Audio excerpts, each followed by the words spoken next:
And we're back again. Good morning, everybody. Hey, I'm Mike Morawski, and this is the Mic Drop Show.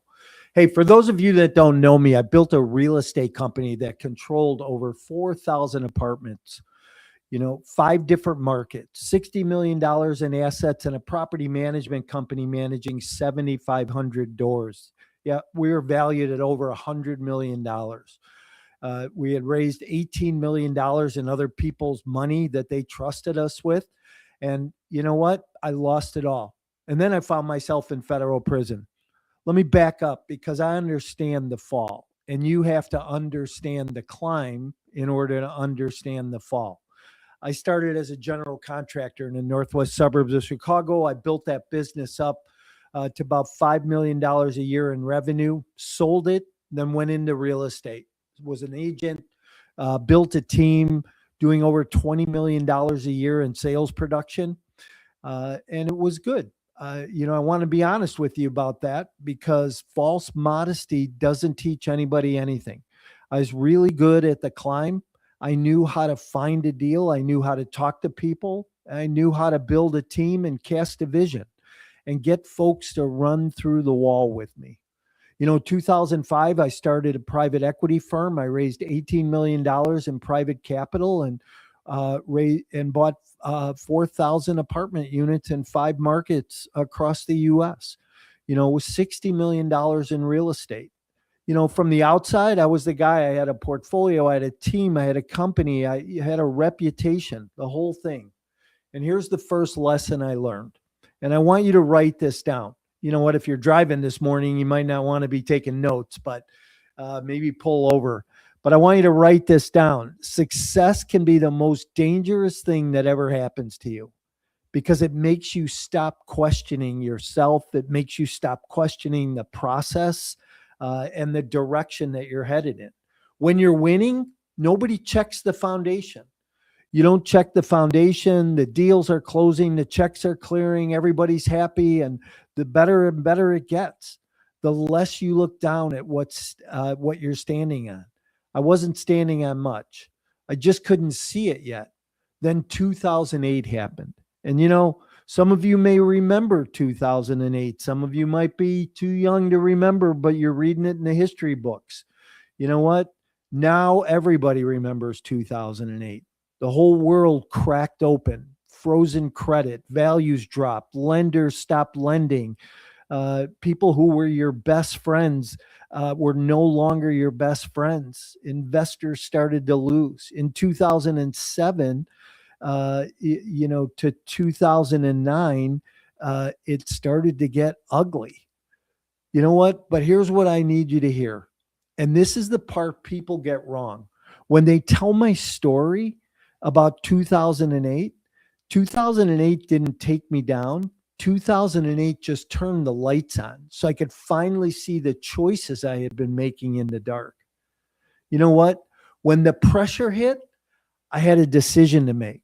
Honest decisions and easy decisions in the moment. Scared, scrambling, trying to protect the company and protect my investors and to protect my own ego.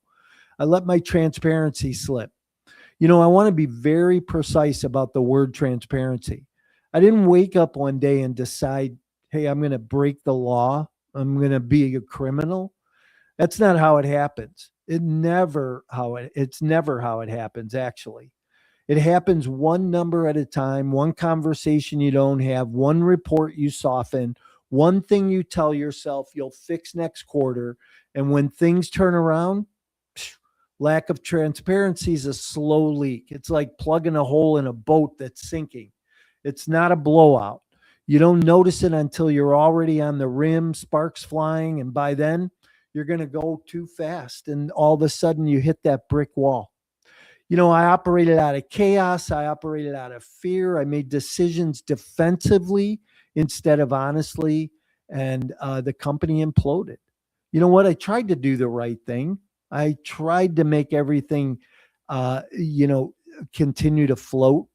But here's one thing that I have to own: all the way. Those weren't 2008 decisions; they were mine.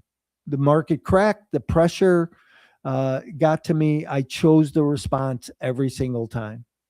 Hey, if you think one thing from this whole episode, think this: the market's going to test you. It's supposed to test you. That's what it's designed for. But the market doesn't make you cut corners.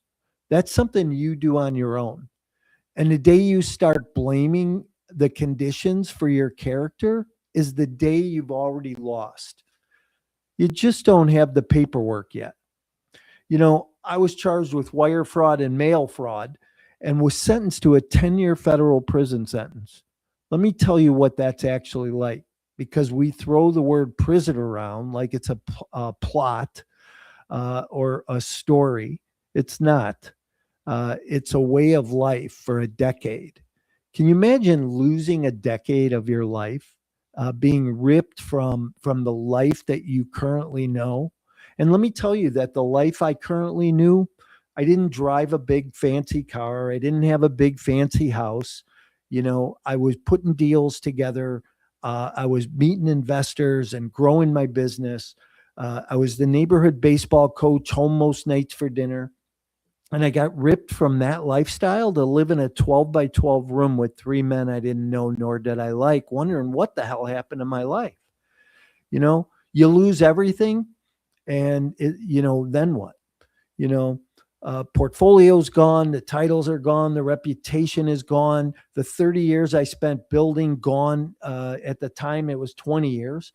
You're in the news. People thought you were friends. Stop writing, stop calling, stop talking to you, and you sit there in places designed to take your dignity. And you have to answer one question: who am I?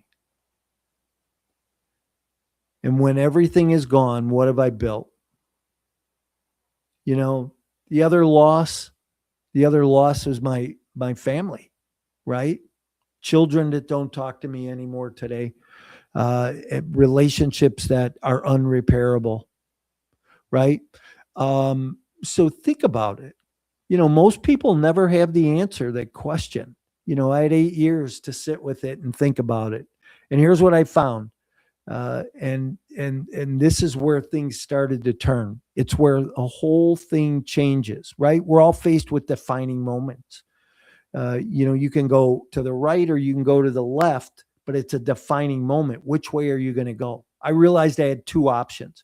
I could spend the years being a victim of what happened to me, or I could spend the years figuring out what I was going to do and how I was going to help others.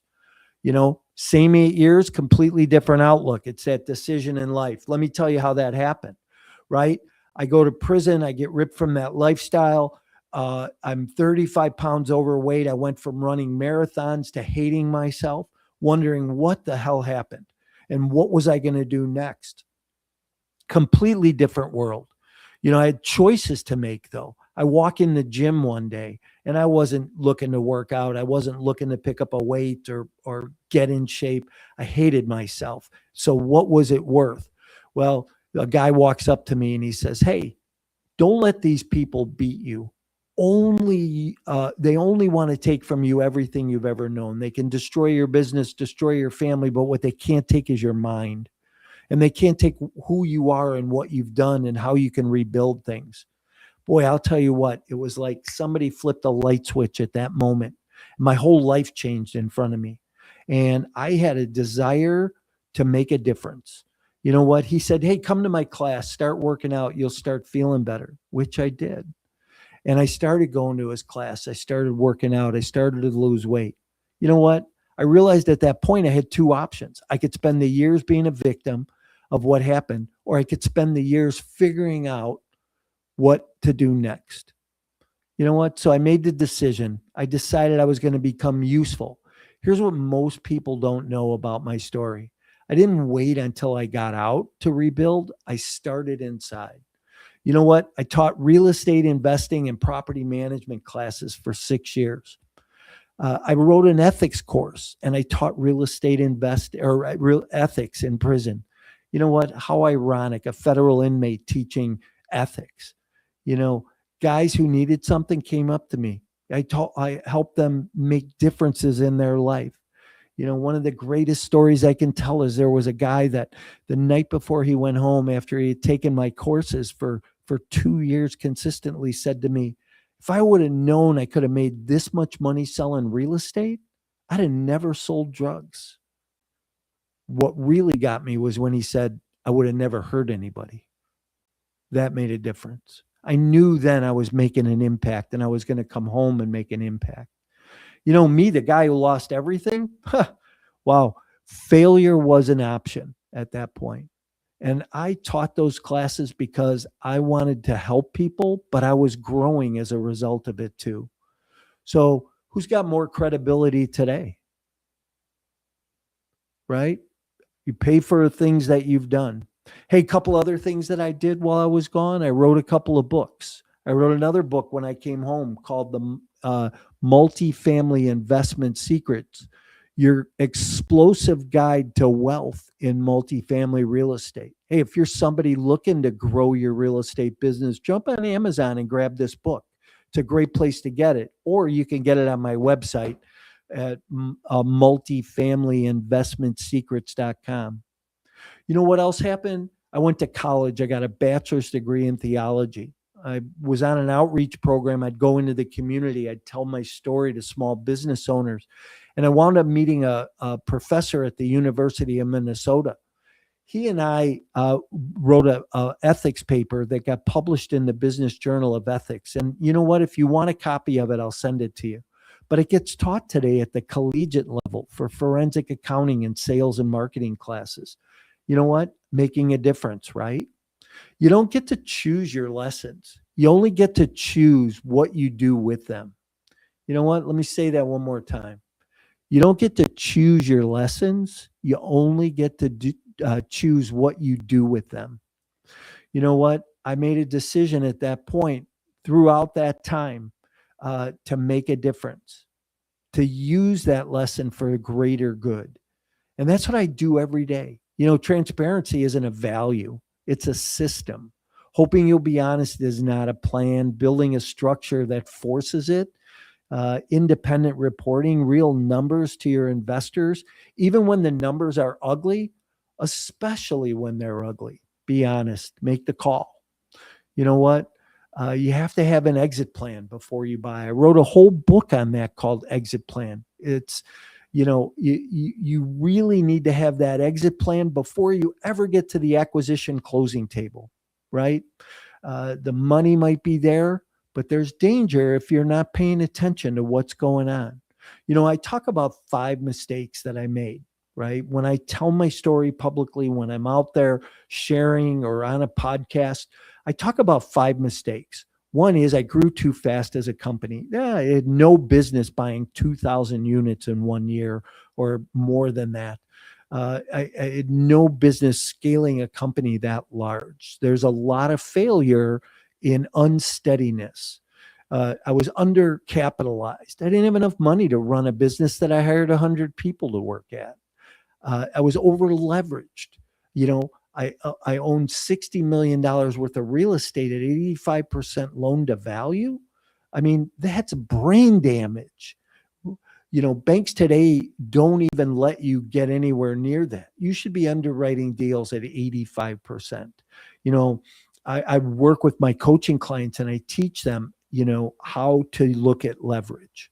I didn't pay attention to details. You know what? A decade ago or longer, asset management was not talked about, but that's so important. Deals are made and broken today at the asset management level.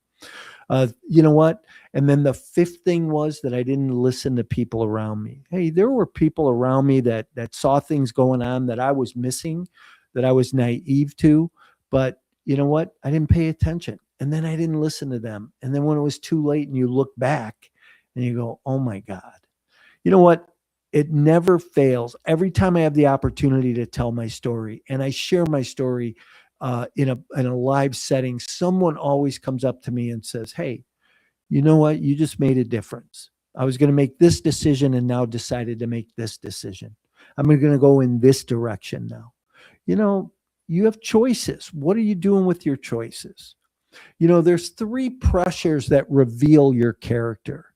It doesn't create it. It reveals it. So decide who you are before the storm, because in the storm, you won't have time to decide. You'll just default to whatever you already are. The time to build your integrity is when everything's calm and nobody's watching. For your network is your net worth, but only if you've been honest with them. So you have to continue to show up and be the person that you are, not somebody you're not. Your mess is somebody else's roadmap. So, just because you made a mistake, or just because your background has you focused as maybe sexual abuse or alcoholism or drug abuse or gambling or something that you think is defining you, it doesn't define you. Your mess is somebody else's roadmap. I lost 8 years, and I'm not going to dress that up. But but I'd be lying if I told you that I give them back, because, the man talking to you right now doesn't exist without them. My ego was out of control. I thought I had the world by the short hairs. Here's what I found out, though. I want you to build, and I want you to build big. Go build a 4,000 unit apartment portfolio. Raise the capital, chase the vision of it all. But I want you to build it on a foundation that you can survive another 2008. Because you know what? You never know. One might be coming again. We're not in one today, and one's not happening now. It's lighter than that, but it's still a downturn.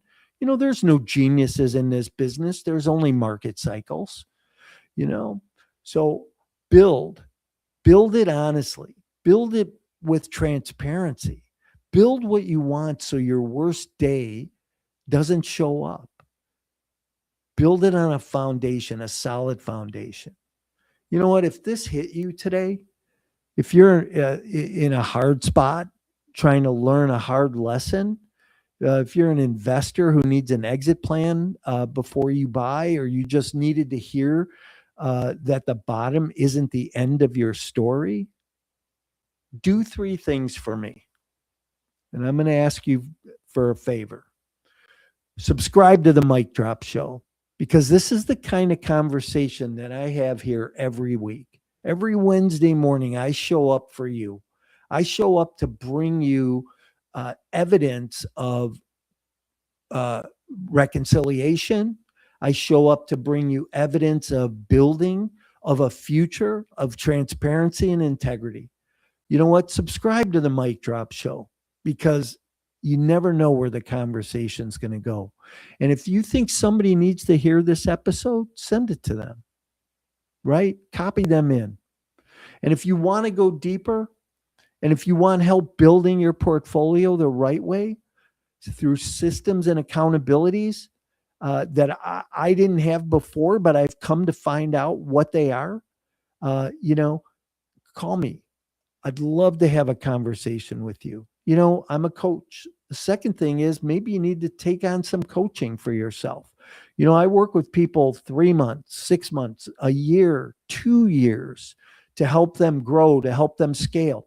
You know what? And none of us grow professionally unless we're growing personally. And the best way to grow personally is through coaching. And, one more thing about coaching is that, in downturns, when people start dimming the lights and the lights start going out and the cash flow gets slow, they give up coaching. Why? That's when you need it most. That's when you need the inspiration, the accountability, the help to transform your life and your business.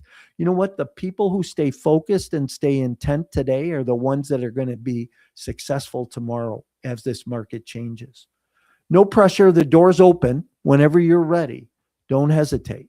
And then the third thing is, you know what? If you would just subscribe to my Instagram, you know what? Follow me on Instagram, follow me on TikTok. I'm always bringing great content out, and I want to continue to share with you. You know what? You don't need to choose your lessons. You only get to choose what you're going to do with them. So hopefully I brought a couple of lessons to you this morning. If anything resonated, you need a conversation, reach out, call me. I'm more than happy to talk with you. But go do something. Go do something for yourself and somebody around you. Go do something that makes a difference. Hey, I'm Mike Morawski. This was the Mic Drop Show, and we will see you next week.